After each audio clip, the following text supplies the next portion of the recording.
¿Qué tal? Muy buenas noches, bienvenidos a Punto de Encuentro. Podría ser una película de terror, pero es real. Esta mujer acosa a sus vecinos constantemente en un edificio en Lardero. Enseguida les contamos quién es y también dónde vive exactamente.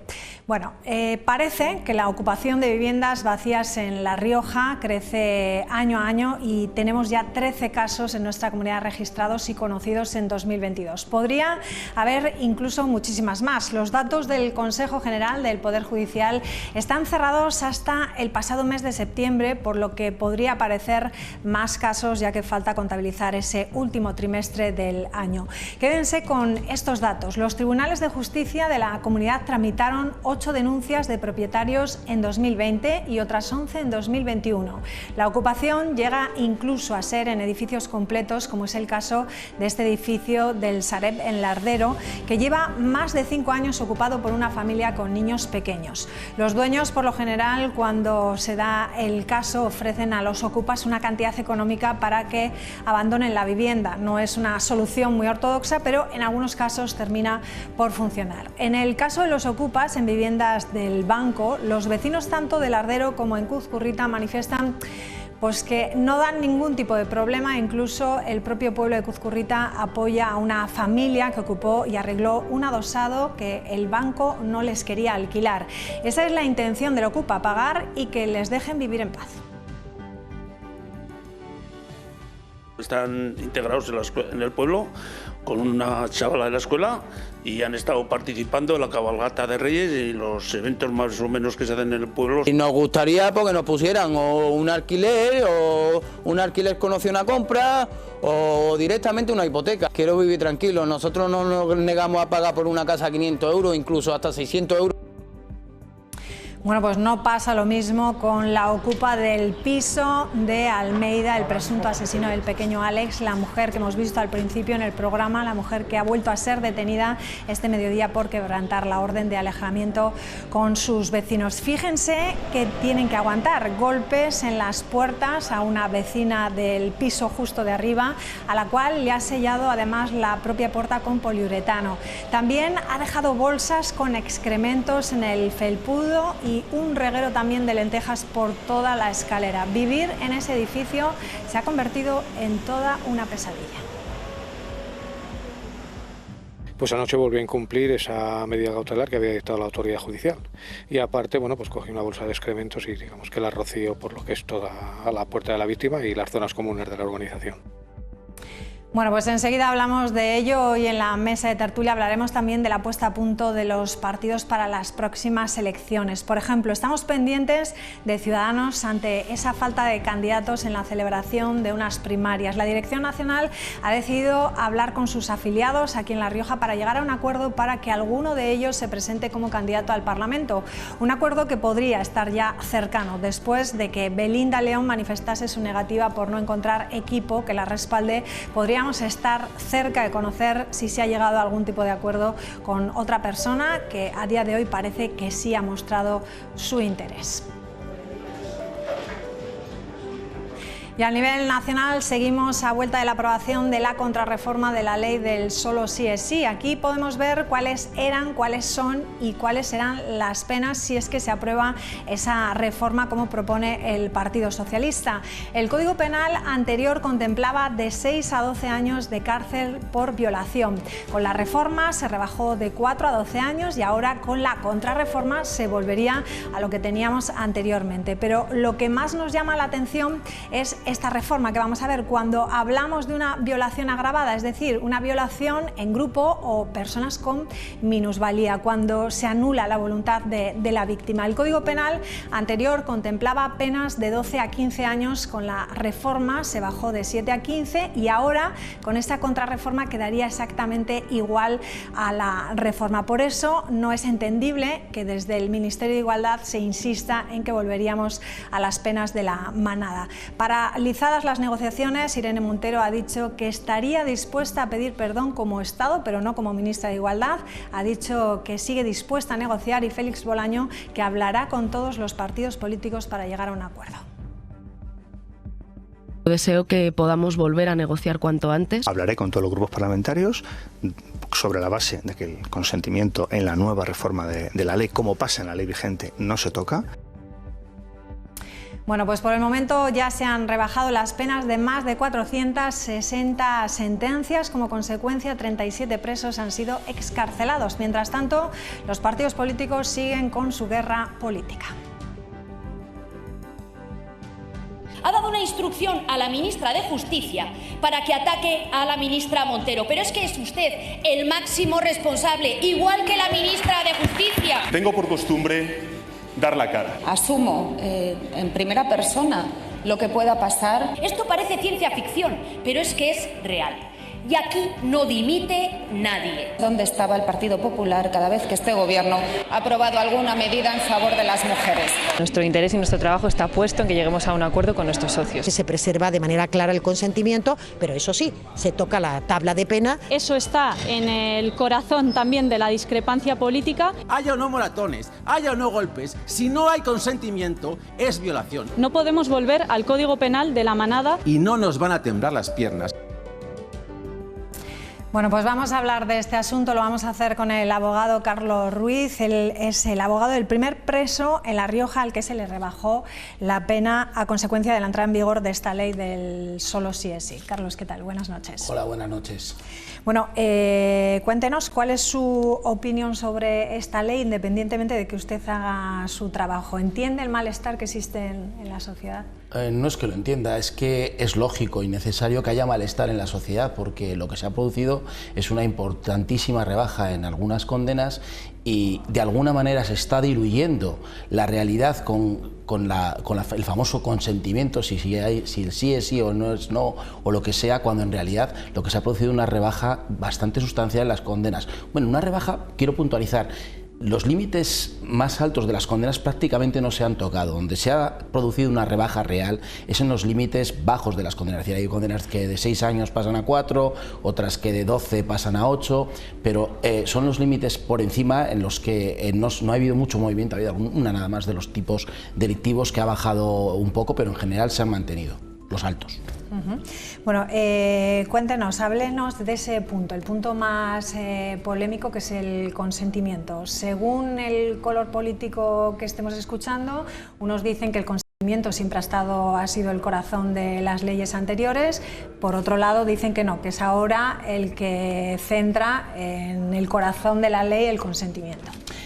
Bueno, es que es una cuestión jurídica muy sencilla. En derecho, la carga de la prueba, quien tiene que demostrar, para entendernos en el castellano de la calle, que se ha cometido un delito es quien está acusando del delito. Por lo tanto, el consentimiento como tal ha existido siempre ahí en el Código Penal. Es decir, si una persona de alguna manera no ha consentido un delito es por lo que hay un delito. Si la persona hubiera consentido, no habría delito. Estaríamos hablando de una situación total y absolutamente normal, una relación consentida. Que haya habido una redacción expresa en el actual Código Penal en la que dice no, sin el consentimiento expreso, bueno, lo que hace es llevar la carga de la prueba al acusado, es decir, la presunción de inocencia, esa que nos enseñan en las facultades de Derecho y que dice la Constitución española, de alguna manera nos la cargamos cuando la carga de la prueba de que sí ha habido consentimiento se la trasladamos en este caso al investigado, al acusado, con lo que ahí hay una pequeña vulneración del sistema de derecho desde el punto de vista jurídico, probablemente. Y no hablo de ideología política, no hablo de nada, sino que hay muchas aberraciones jurídicas que se están cometiendo en los últimos años en base a un supuesto feminismo o a igualar derechos, pero realmente lo que se está produciendo, a mi entender, es una aberración jurídica en la que la carga de la prueba se traslada, es decir, ya no es la obligación de quien acusa demostrar que se ha cometido un delito, sino que se traslada, como digo, en el presunto culpable la obligación de acreditar que él no ha cometido el delito. Eso es un problema jurídico que además yo sigo diciendo, ya la ley ya lo preveía y los tribunales tienen los medios, hay unos forenses, hay unos testigos, hay unas periciales que acreditan si se ha podido o no llevar a cabo un consentimiento o si ha habido una violencia o una intimidación. Para eso está un proceso judicial y obviamente el derecho no es una ciencia exacta, no es una matemática, sino no tendría ninguna lógica que existiéramos todos dentro del sistema. Pero se pregunta expresamente en el juicio, tanto a la víctima como al acusado, presuntamente los dos, ¿se pregunta expresamente si ha habido consentimiento o no? Se pregunta siempre. se pregunta siempre, bien la acusación para acreditar que no se dio ese consentimiento y bien la defensa para acreditar que sí que se dio. O sea, depende en el estado procesal en que se encuentre cada uno, pues intentará acreditar que ha habido o que no ha habido consentimiento. Lo que pasa es que es muy complicado en una relación íntima acreditar si ha habido o no ha habido consentimiento y en qué momento ha dejado de haber el consentimiento. Porque a lo mejor yo siempre digo que cuando yo era joven los códigos eran muy fáciles, el consentimiento era claro, lo marcaba la mujer, salvo todos estos tarados que cometen esas aberraciones sexuales como muy conocidas por todo el mundo, pero en una relación normal el consentimiento lo determinaba la contraparte. Si la otra parte no te decía que no, que era muy claro el no, era muy claro, siempre era un no, pues era así. ¿Qué ocurre? Ahora mismo se traslada esa responsabilidad, como digo, ha ocurrido hasta este punto y hasta este punto de acuerdo. También puede ocurrir, es decir, que en una relación pactada inicialmente en un determinado número de prácticas sexuales, pues se cambia o no se quiere en ese momento. Bueno, pues ahí es donde está la carga de la prueba de decir, bueno, yo es que hasta aquí quería consentir, pero de aquí para allá no. Es un poco complicado, pero el proceso está para eso, para acreditar en qué momento deja de haber consentimiento, para acreditar hasta dónde ha llegado el consentimiento y bueno, para eso es un proceso.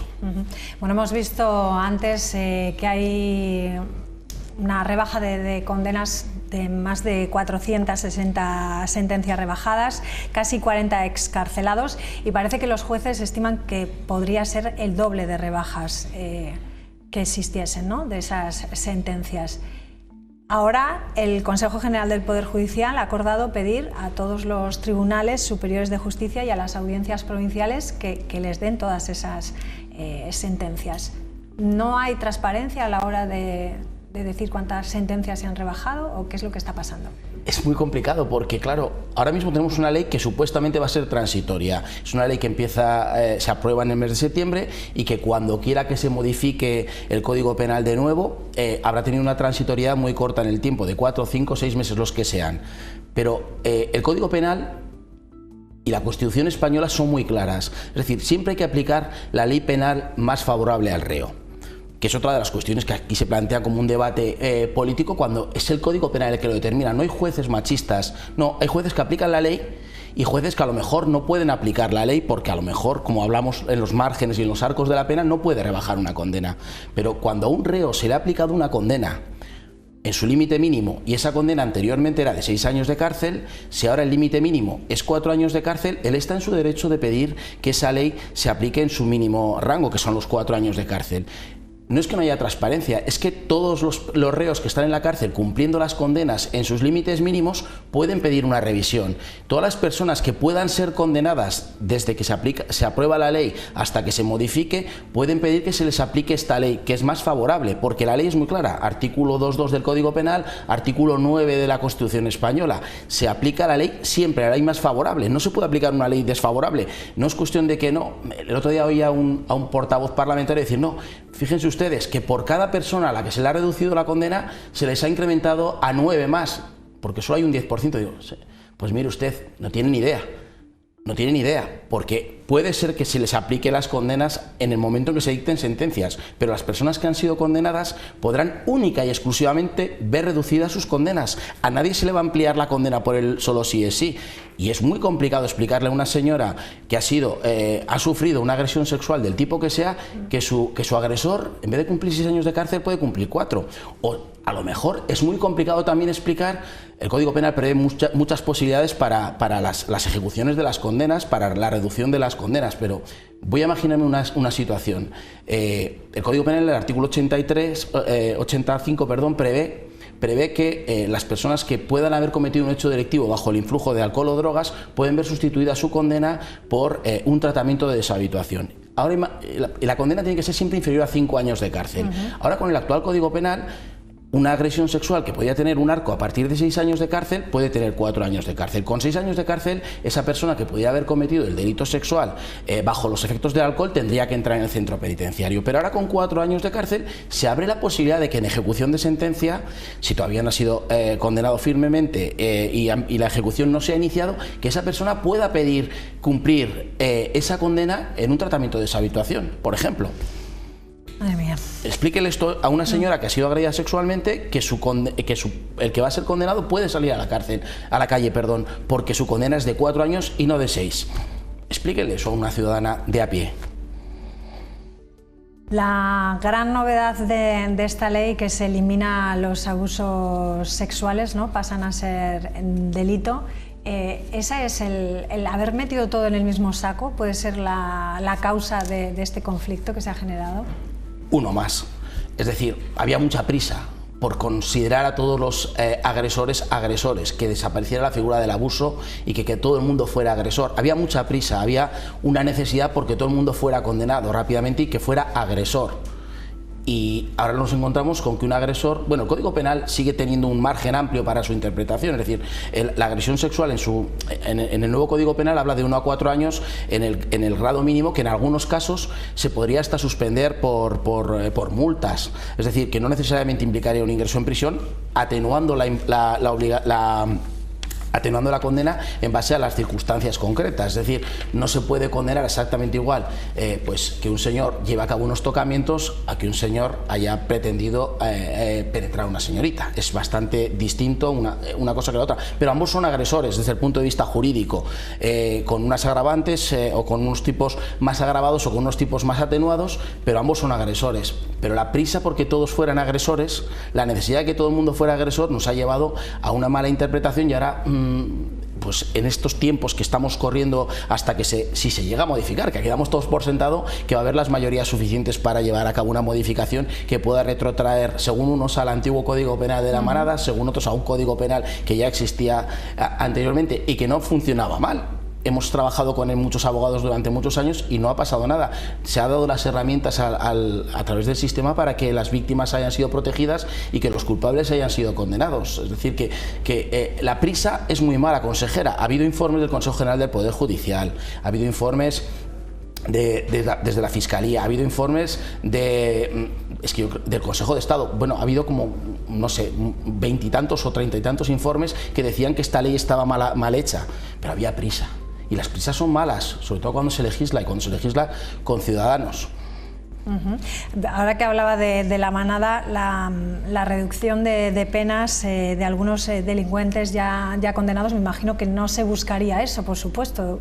Ya parto de la base de que no era la intención de esta ley, pero bueno, está sucediendo como hemos visto.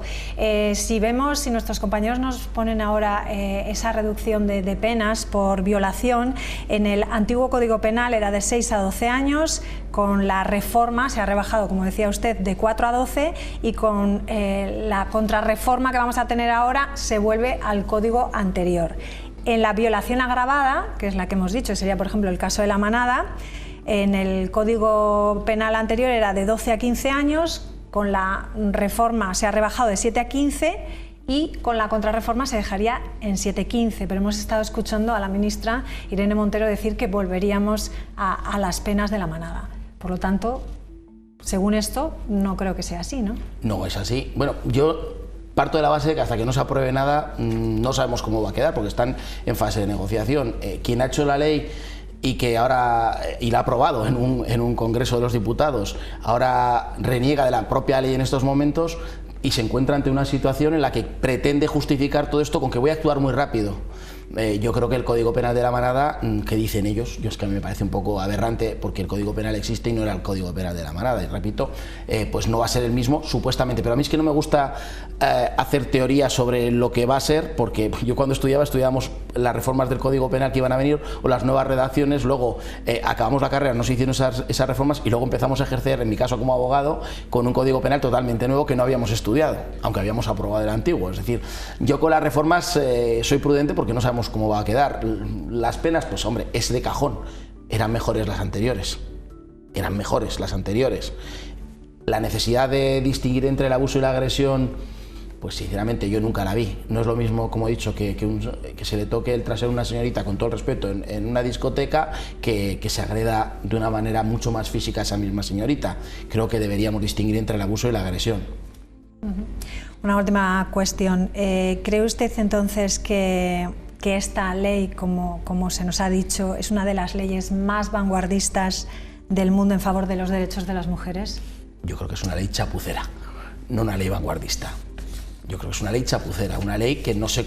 Es que lo primero y lo más importante cuando se legisla es hablar con las personas que tienen conocimiento para legislar. Y no hablo de los abogados de pueblo, como digo yo, que tenemos un conocimiento limitado. Es que hay señores como jueces, como miembros del Consejo General del Poder Judicial, como la Fiscalía, que tienen conocimiento de verdad, que saben de lo que están hablando y de las dificultades que van a tener para llevar a cabo la carga probatoria en los procedimientos. Si a estas personas que conocen de derecho, que saben de derecho, no les hacen caso porque tenemos una agenda pública, política, que no tiene nada que ver con la realidad jurídica, pues pasa lo que pasa. Y va a ser muy complicado explicar a tantas y tantas víctimas cómo sus agresores van a salir a la calle mucho antes, si se les ha aplicado los rangos mínimos de las condenas, por no digo un error, yo no quiero pensar que nadie pretendiera aplicar una legislación más favorable a los posibles condenados, yo no quiero pensar eso, pero yo creo que la prisa fue mala. No se dejaron aconsejar por quien podían dejarse aconsejar y tenemos las consecuencias que tenemos. Bueno, pues esperemos que se sienten a negociar, retomen esas negociaciones y haya una solución que mejore todo esto. Gracias, Carlos Ruiz, por estar con nosotros esta noche. Muchas gracias, María. Gracias, buenas noches. Nos vamos a publicidad, regresamos ahora mismo.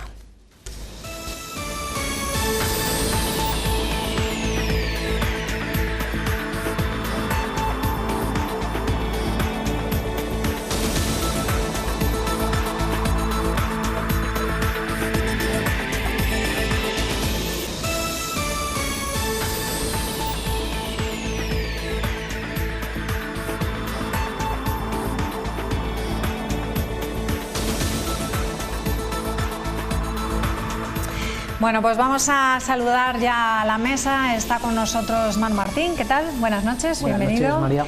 Está también con nosotros Nuria Solozábal, ¿qué tal? Buenas noches, bienvenida. Buenas noches, María. Y Esther Herranz, ¿qué tal? Buenas noches. Buenas noches. Bienvenida. Bueno, vamos a hablar de esa ocupación de esa mujer que veíamos las imágenes al principio del programa. Estamos hablando de casos de ocupación. Ahí mis compañeros me están poniendo los... Bueno, lo podemos comentar. La ocupación ha crecido. Este año en La Rioja ha llegado a 13 casos. En el año 2020 fue de 10, 11 en el 2021 y 13 casos ahora. El pago económico, como estamos viendo al Ocupa, por abandonar la vivienda se suele ofrecer, no es que sea muy ortodoxo, pero bueno, en algunos casos sí que funciona. Y hablábamos que no es el mismo caso el que vamos a ver ahora, que es de una familia en Cuzcurrita que bueno, está apoyada por el propio pueblo, porque el propio alcalde ha dicho que le viene bien que haya juventud en su municipio y están contentos con ellos, no tienen ningún problema, y también es una ocupación de una casa que es dueño el banco, por lo tanto no genera problemas. También hemos visto el caso de Lardero, es todo un edificio donde vive toda una familia con niños pequeños también, en Cuzcurrita también tienen niños pequeños. Son ocupaciones de viviendas vacías, pero que en este caso son del banco.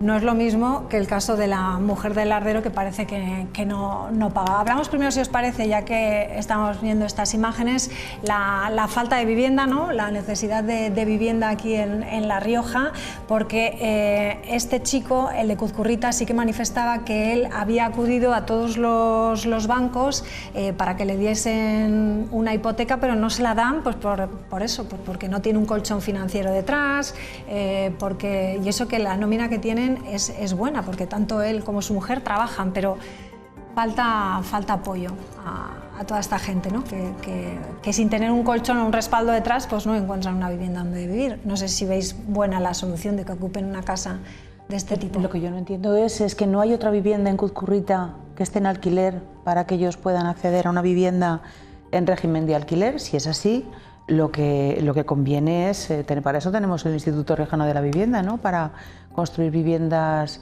que se puedan alquilar por las personas, las familias que necesiten esa vivienda. No me puedo creer que no haya otra vivienda en todo Cuzcurrita. Entonces, realmente... ¿Piensas que a lo mejor tiene que haber algo detrás entonces? Claro, ¿no? algo más tiene que haber. Quiero decir, si tú estás dispuesta a pagar 500 o 600 euros como nos ha dicho, pues hombre, lo normal es que encuentres una vivienda para poder alquilarla en un municipio como Cuzcurrita. Yo no sé las peculiaridades de este caso, pero vamos, en cualquier caso decir que también ¿para qué quiere un banco como Sareb, ¿no? El banco malo, una vivienda? Se supone que tiene que hacer, lo que tenía que hacer ya a estas alturas es intentar enajenar esas viviendas o para que puedan salir al mercado. Yo no estoy a favor de la ocupación, desde luego, pero sí que estoy a favor de que se construya vivienda que se pueda poner en alquiler para que las familias estén en condiciones y puedan desarrollar su vida con normalidad, ¿no? Yo creo que es una de las cosas que nunca hemos primado y que se debería hacer, porque siempre parece que las viviendas que construye el IRBI han de ser en propiedad, han de ser para la venta. Pues no, también el alquiler es una opción y hay muchas familias que así lo quieren, que no quieren embarcarse en una hipoteca durante prácticamente toda media vida para pagar, sino que el alquiler es una opción, ¿no? Sí, bueno, en esta legislatura me parece que eran 300 viviendas las que van a construir en diferentes localidades, zonas rurales también para el alquiler social, ¿no? Hay un problema, de hecho, en el mundo rural. Y es que las familias, cuando son jóvenes y quieren emprender un negocio en el mundo rural, una de las quejas habituales que suelen hacer es que no hay vivienda, porque claro, mucha vivienda que hay en los municipios rurales, sobre todo de la montaña, está ocupada por familias, o sea, bueno, está ocupada, son propiedad de personas que van allí a pasar las vacaciones de verano o a pasar los fines de semana. Entonces, cuando estas personas quieren acceder a un alquiler, claro, los alquileres se ponen unos precios desorbitados porque son viviendas vacacionales. Entonces, una de las cosas que reivindicaban, sobre todo las mujeres rurales, es precisamente eso, que se construya vivienda para alquilar a un precio razonable en municipios, bueno, pues como Brieva, estoy pensando ahora en un caso en particular, o como Villoslada, o como Rabanera, o como muchos municipios de la Sierra Riojana, que donde sí que se puede hacer, por ejemplo, yo sobre todo en el caso de la ganadería extensiva, que allí sí que hay que vivir, porque el ganadero tiene que vivir al lado de sus animales. Sí, o como Villavelayo, de donde yo desciendo y donde tenemos el mismo problema, y bueno, pues al final ahí es verdad que arrastramos dos problemas. Coincido con Esther en que hay un problema, en este caso, por lo general, de medias verdades en las historias que se cuentan, porque con dos salarios más o menos normales todo el mundo puede acceder a un alquiler, por lo tanto hay una parte que no nos están contando, en este caso el afectado por su propio interés, y es normal, pero sí que arrastramos dos problemas. Uno, del grifo que se abrió durante el boom inmobiliario, en el que se le daba una hipoteca a todo el mundo y se te daba un 20% más para que amueblaras la casa, y entonces había problemas en pagar las hipotecas. Lo estamos viendo ahora con una subida de 4 puntos del Euribor en 2 años, que hay mucha gente que ya empieza a estar pillada cuando habían firmado hipotecas variables, y estamos otra vez recurriendo al Estado para que puedan pagar algo que ahora ya te explican, pero que, bueno, como parece que el Euribor estaba negativo y iba a tardar muchos años en subir, pues una subida de 100 o 200 euros al mes, una hipoteca media, pues a mucha gente se le hace cuesta arriba y tiene problemas. Y el otro es el de haber abandonado la política de vivienda durante muchísimos años. No es que haya que ponernos a construir ahora, sino que nos teníamos que haber puesto a construir hace muchísimos años. No se ha hecho. Es verdad que aquí echamos a veces el problema, hay que enfocarlo también al lobby de la construcción, que es verdad que no se pueden crear muchas viviendas a la vez, porque entonces en la ley de oferta y demanda baja mucho el precio, no le interesa, y también los gobiernos ahí tienen que jugar a los equilibrios, pero ahora estamos ya dando soluciones habitacionales a familias en exclusión social, cuando el problema es de mucho mayor calado en la sociedad y sobre todo en los jóvenes, entre los que me incluyo, por el auge de las viviendas de uso turístico.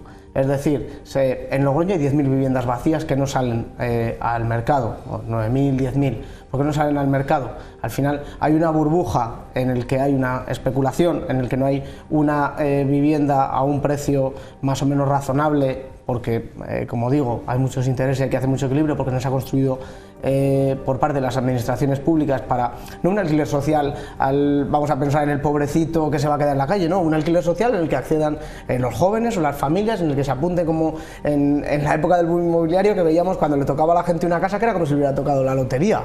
Me ha tocado, joder, a un precio razonable, y estaban felices porque les había tocado pagar una casa a un precio más o menos normal que ellos se podían costear. Pues volvamos otra vez a crear un parque de vivienda en el que también consiga amortiguar los precios de la vivienda nueva que se hace en construcción y bueno, solucionaremos muchos problemas. Es de medio largo plazo y bueno, pues ahora los plazos se han acortado mucho en la política. Es difícil. Nuria, ¿qué te parece a ti? En el tema de la ocupación, como en todos, hay que ponerse en el lugar, ¿no? En el lugar de que eres el propietario, que tienes la casa, yo que sé, que has heredado de tus abuelos o que se ha quedado vacía o tal, y te la ocupan, pues qué es lo que piensas, qué es lo que sientes, qué problemas te vienen, o la de las personas que están pasándolo mal. Está comentando Manu de esa falta de viviendas. Claro, también arrastramos una crisis del 2008-2012 que no nos hemos recuperado, la construcción en esos niveles no se ha recuperado, no veo solución pronta a esta historia. Es distinta la ocupación en Marbella, ¿no? De estos que te ocupan los chalés, que la ocupación de la gente que necesita una vivienda, ¿no? Y que los ayuntamientos no están dando esas soluciones, no están dando ese apoyo. Ahora, esa impunidad, ¿no? del ocupa también es un problema. O sea, sí, yo conozco casos de amigos que durante 10 años han tenido que esperar que además dejaron entrar a su inquilino porque lo conocían, les pagaba bien, pero al año o los 2 años, hasta luego ya no te pago más. O sea, te quedas con una indefensión, existe una indefensión para el que su casa es ocupada, que para mucha gente es una forma es un ingreso, es su ingreso. Claro. Hay quien vive de esa renta, o sea, no todo el mundo tiene un trabajo, hay quien vive de una renta porque no consigue un trabajo y que... Entonces la ley tampoco es muy... o sea, la ley tiene sus lagunas en este sentido bastante importantes. Habría que reforzar eso. Bueno, ¿qué os parece la mujer de Lardero, tener que vivir con una mujer en ese edificio? Como decíamos antes, además que ha ocupado ese piso de Almeida, el presunto asesino del pequeño Alex, ahí la estamos viendo, dejando excrementos en la puerta de esa vecina, que ha quemado, que ha puesto poliuretano y que ya la han detenido 5 veces. Ha vuelto a quebrantar la orden de alejamiento que tenía con los vecinos y no sé cuántas veces tiene que volver a quebrantar esa, ¿no? Bueno, pues la señora, sin conocer clínicamente su estado mental, está para que la encierren o en un psiquiátrico o en una prisión hasta que se le pase. Estoy tirando muy por la línea del medio y un poco radical. Estoy de acuerdo contigo. Pero creo que tiene que haber una solución inmediata para esa urbanización y quizás en estos días tiene que ser que hay una patrulla más pendiente, que de hecho lo está, la Guardia Civil y la Policía Local de Lardero están haciendo una vigilancia más intensiva, pero evidentemente por un problema de una señora no podemos tener una patrulla 24 horas en la puerta de una urbanización porque le haya dado un brote con una vecina o con una vivienda. Es un problema social que, bueno, pues habrá que solucionar de la forma. Claro, pero yo creo que esta mujer extendido. Sí, pero esta tendrá estos problemas aquí y en la siguiente urbanización que vaya, ¿no? Pero lo impresionante de este caso sale porque es la casa de Alex y tal, o sea, la casa de donde ocurrió, pero es que hay muchos edificios en Logroño donde hay personas con un problema mental o en Calahorra, ¿no? Fue el último caso de un vecino también que creaba muchos problemas en la calle, que tiraba muebles y tal, que tenía problemas y que además suelen ir aparejados con consumo de drogas, que entonces al final... Bueno, o con gente, porque estoy pensando en Logroño en concreto, en uno que ha salido varias veces porque los vecinos han conseguido llevarlo a los periódicos a ver si eso les ayudaba, pero la realidad es que tampoco la ley es rápida en esto, o sea, no es tan fácil llevar a esta persona que evidentemente necesita ayuda, ¿no? No es tan sencillo decir... Yo creo que es un problema de servicios sociales. Pero no debe ser tan sencillo, los servicios sociales no tienen tan fácil a una evidencia de estas... Pues habrá que modificar la legislación, que para eso está el Parlamento de La Rioja y también yo creo que debería ponerse las pilas los servicios de la administración, los servicios sociales, porque por bien de esta persona, que desde luego parece que no está en su mejor momento a nivel psiquiátrico, ¿no? Pero en cualquier caso, los vecinos también tienen derecho a tener una paz y una tranquilidad en su residencia, en su casa. Entonces esto es un vía crucis para todo el resto de vecinos que tienen que vivir en estas condiciones tan lamentables. Sobre todo, creo que Esther, tiene que entrar a servicios sociales antes de que haya un problema mayor, porque la paciencia tiene un límite, ¿no? Y puede desatarse violencia y efectivamente. Bueno, al final es un problema que se está agravando porque, bueno, pues había tenido problemas con la vecina en el mes de noviembre, fue la primera vez, la vez anterior ya fue en el mes de febrero, pero es que esta semana ha sido 3 veces, por lo tanto va exaltándose aún más y bueno, pues supongo que los ánimos en la urbanización pueden crear problemas mayores si no se ataja a tiempo. Pero no solo por parte de ella, ¿no? Algún vecino puede perder los nervios digo que al final también, acabe ¿no? siendo ella una víctima de lo que haya provocado. Realmente la convivencia es complicada, o sea, no sabemos la suerte que es que no pasa nada de esto, porque son muchos los casos que me están viniendo a la mente de vecinos que cenan en el descansillo, que dejan o sea, cosas que igual no son tan graves, pero que son...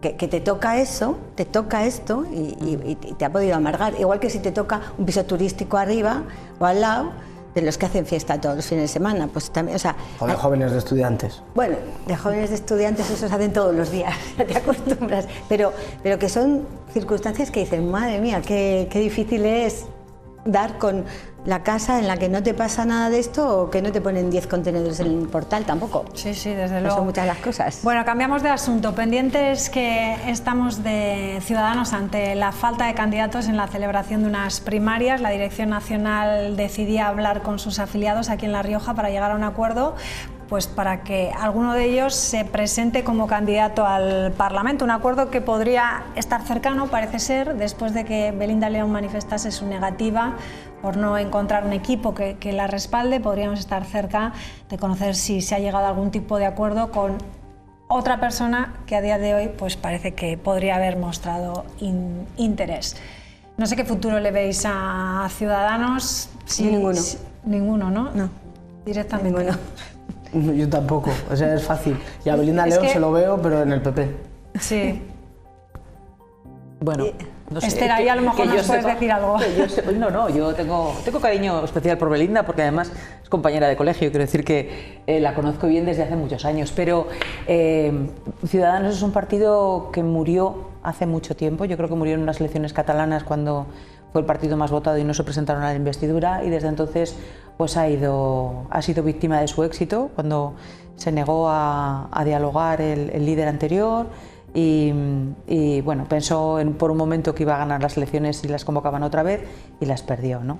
Yo creo que ha ido perdiendo fuelle a medida que ha ido avanzando el tiempo. ¿Qué imagen das de cara a la ciudadanía? Decir un día antes, ¿no? que no tienes a nadie que te respalde. A mí me parece, por lo menos es difícil de... Bueno, si Belinda no tiene el apoyo de sus propios compañeros, ¿quién de los afiliados o de la militancia de Ciudadanos se va a presentar y con qué equipo? Quiero decir que realmente yo creo que ¿Y para qué? Porque te están mandando a tirarte por el precipicio, seamos claros. Elección tras elección vemos que Ciudadanos acaba desapareciendo de todos los parlamentos, de todos los ayuntamientos, y al final coincido con Esther en lo que podía haber sido ese partido de centro que siempre se ha dicho en España que hay hueco, que lo demostraron, pero no supieron gestionar el éxito, en este caso sobre todo Albert Rivera, y ahora es una desbandada. ¿Por qué? Porque como puede pasarle a Podemos si no obtiene el poder y pasan... tuvo un problema Ciudadanos que fue que no decidió entrar en los gobiernos, por ejemplo el gobierno de La Rioja en el 2015, no entraron ni en los gobiernos ni en los ayuntamientos. Eso propició que no crearan una estructura de partido en el que orgánicamente no crecieran y en el que no hubiera puestos al final, en el que se habla siempre de salarios, pero en el que no hubiera gente trabajando para el partido. A partir de ahí, lo único que has tenido ha sido unos simpatizantes que ahora te han desaparecido y los 4 diputados que quedan. Si no has creado estructura, afrontas unas elecciones en las que vas a perder después de estar 8 años en este caso con representación pero sin puestos, Se acabó. Es el mismo, o sea, parece que uno no aprende de lo que ha pasado, ¿no? Lo peor de Ciudadanos, aparte de los errores que ha podido ser, que son muchos, y estamos todos de acuerdo, es esto de no ver, ¿no? De no ser capaces de decir, de seguir mandando mensajes equívocos. Entonces pasó con UPyD, hubo desbandada hacia Ciudadanos, Ciudadanos fagocitó UPyD hizo un cambio incluso de logos, de imagen, cuando ya estaba también coleando, igual que han hecho ellos, igual que ha hecho Ciudadanos, que se acaba de hacer un cambio de imagen. Pero siempre de votantes. El cambio siempre ha sido de votantes, nunca ha sido de estructuras, nunca han creado estructuras. Podemos aquí es inexistente. Sí. No tiene cargos orgánicos. Arantxa Carrero y tampoco ha sacado los avales suficientes para las primarias, su líder. Entonces, el problema de los partidos de nueva creación, de la nueva política, es que no han creado una estructura. Podemos a nivel nacional, evidentemente, con la gente que tienen colocada en el Consejo de Ministros y en el Congreso, pues es muy fácil tener una estructura nacional, pero no tiene una estructura territorial. Tú aquí el Partido Popular, el Partido Socialista, tienes un concejal o una persona afín al partido más o menos cercana que trabaja para el partido en mayor o menor medida en los 174 municipios de La Rioja. Y eso no tienen estos partidos. Y ni siquiera lo han conseguido crear en los principales municipios. A partir de ahí, en cuanto el castillo se te viene abajo por los votantes, no tienes dónde agarrarte. Claro. Y entonces Ciudadanos es ahora víctima de esa falta de estructura por no acceder a los gobiernos. Bueno, pero también esto ocurre porque el partido no muestra la suficiente fiabilidad como para que las personas decidan afiliarse en todos los municipios. O sea, bueno, o en los más grandes, ir extendiendo la red. Quiero decir, esto no es un trabajo que se haga en 15 días. Y porque los expertos en política ya estaban dentro de los partidos. Pero requiere mucho esfuerzo por parte de esos concejales profesionales pequeños, que son concejales de municipios pequeños que ponen dinero para que el partido funcione. O sea, quiero decir que esa red de la que estaba hablando él, esa la forman personas que son afiliadas al partido, que son concejales de su pueblo, que tienen sus propios negocios o sus propios trabajos y que quieren hacerlo por una cuestión de ideales y de principios y de que les gusta la política. Pero que también tienen intereses, y porque las ficha un fontanero.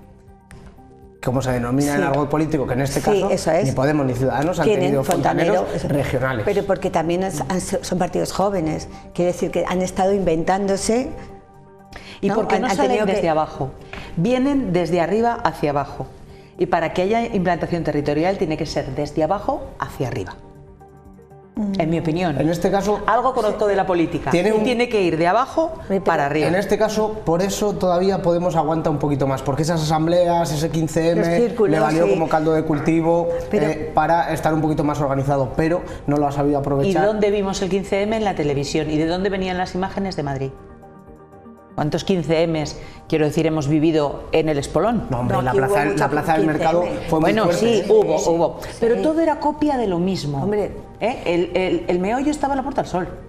Y las imágenes que todos recordamos cuando pensamos en el 11M están en la Puerta del Sol. Que sí, que había 4 o 40 personas aquí nos tenemos que ir ya. ¿Quién había? ¿Cómo terminamos? Quiero decir, en Villavelayo, ¿quién había? No, en Villavelayo. Claro. 15M pasó de Bueno, nos falta saber quiénes son los candidatos del PP. Bueno, como de los candidatos del PP. Tenemos candidato al ayuntamiento de Logroño, ya lo sabemos, a Calahorra también lo sabemos y a la comunidad autónoma ya lo sabemos. Gonzalo Capellán es nuestro candidato. Pero solo una cosa, el Partido Socialista y el PP, para los años que tienen, también les faltan militantes. ¿También? No, les faltan militantes, no tienen tantos, no tienen tanta... O sea, tienen mucha red y también red de gente que apoya y de intereses. O sea, al final esas redes también son de intereses creados también hay personas en mucho tiempo. A ver, tener 5 millones de afiliados en España no me parece que sea poco. Quiero decir, la gente durante mucho tiempo no ha querido afiliarse. Primero, por no significarse políticamente, porque eso tiene también su contrapartida negativa. Y por otra parte, hay una generación mucho más joven que no se interesa por la política hasta ese punto. Quizás los que hemos sido hijos de la transición, hijos de los que hicieron la transición, que en casa nos lo han contado, nos han despertado el gusto por la política cuando éramos pequeños, era más fácil que a esta generación que no le ha interesado la política, salvo las excepciones estas que estábamos diciendo. Bueno, lo vamos a dejar aquí. Nos vamos con Seventina, que está bastante liada y no sé lo que está preparando. Vamos a verla.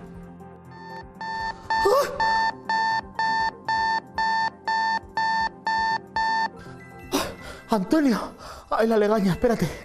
Ay, Antonio, venga, joder, que es la hora. Bueno, ha llegado el día, cariño, ¿eh? Venga, coge mi cartera que la tienes ahí en la mesilla.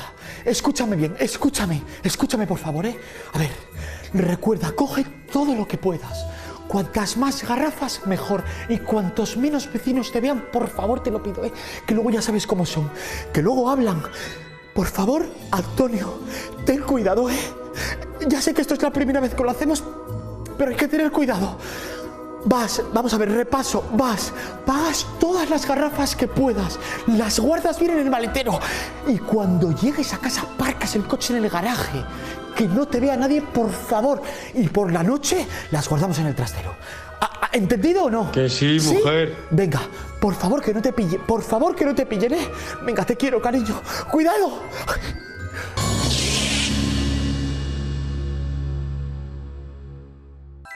Mary, ay, hija mía, perdona que te haga esperar, imagino que te has enterado, ¿no? No puedo gritar, a ver, espérate que voy a bajar la persiana, espérate.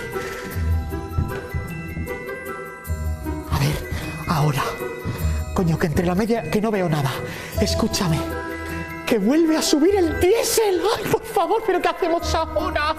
Que dicen que se va a poner por las nubes, total, que nosotros a primera hora de la mañana he mandado al Antonio a pillar todas las garrafas que pueda, que por lo visto ya no hay más negociación con Rusia, por favor, y el precio se va a disparar. Ay, mira, nosotros lo tenemos claro, ¿eh? Vamos a recolectar todas las garrafas que podamos. Yo las guardo en el trastero, donde sea. Escucha, si tú necesitas una, dímelo, porque esto se va a poner la cosa mala, ¿eh? Eso sí, te la tendré que vender más cara, ¿eh? Yo milagros no puedo hacer, cariño, voy a ser la única que tenga 10... ¿Quién viene ahora? ¡Ay, qué cojón! ¡Ay, qué coño!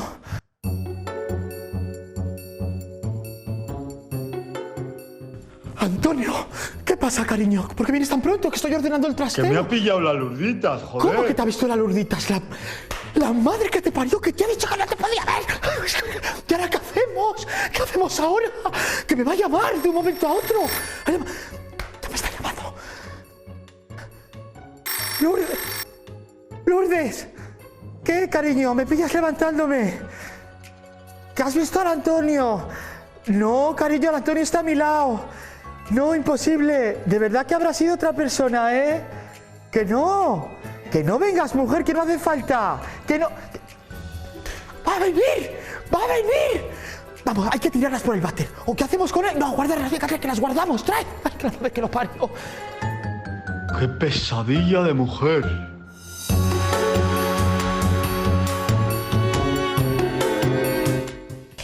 Bueno, pues siempre está metida en algún lío. ¿Qué le vamos a hacer? Nos vamos a ir ya, son las 10:01. Gracias a los tres por estar esta noche con nosotros. Y nada, que pasen buen fin de semana y regresamos nosotros el lunes. Adiós.